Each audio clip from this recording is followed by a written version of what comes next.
Rupert Coleville is the spokesman for Navi Pillay, the UN High Commissioner for Human Rights. He joins me now live from Geneva. Good to have you with us. What do you think the international community should be doing at this point?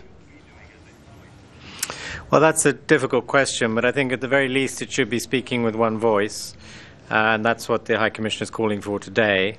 And they need to really, all the states need to get together. I think there is widespread agreement that what's going on in Syria is not acceptable, but to take more decisive measures than they've taken so far. But exactly what those would be, states themselves would have to work out. But Navi Pillay has been clear in saying that the measures taken so far are not working. Is it time to think of perhaps military intervention? Would that be something that you would see as supportive of human rights in Syria at this point? Well, that's not really a call we can make. That's obviously very much in the domain of the Security Council. But I think what we are saying is that the killing is continuing practically every day. You can't order that sort of action, but surely you have some sort of perspective on what needs to be done to protect human rights in Syria, don't you? Well, there are other ways of doing it as well. So, I mean, military action is one option. That was taken in the case of Libya, for example, but it's not necessarily the only option. So what are the other options you'd like to see then? Conflicts. Well, as I say, it's not really for us to choose, but there are a range of options. Sanctions, some countries have already put sanctions in place. But really a concerted joint effort by states, and it's only states that can really put pressure on Syria in this way. We're a voice, but that's all we are. It's states who can take action, and they need to take a concerted joint action because so far what's been done is clearly not working.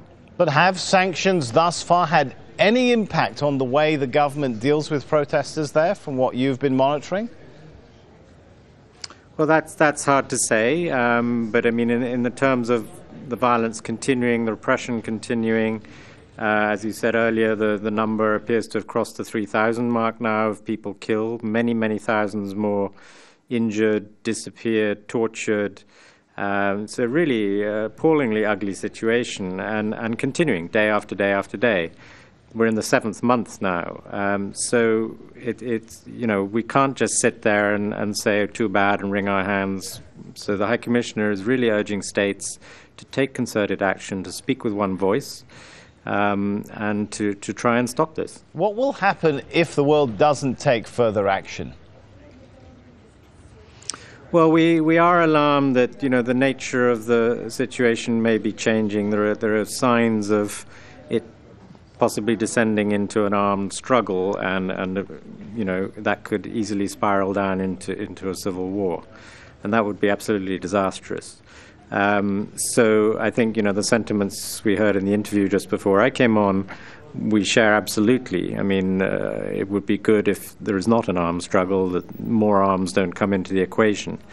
On the other hand, when the government and security forces continue attacking unarmed civilians, that creates so much anger and so much resentment that, you know, the situation risks just spiraling out of control. All right, it's been good talking to you. Thanks so much, Rupert Coleville.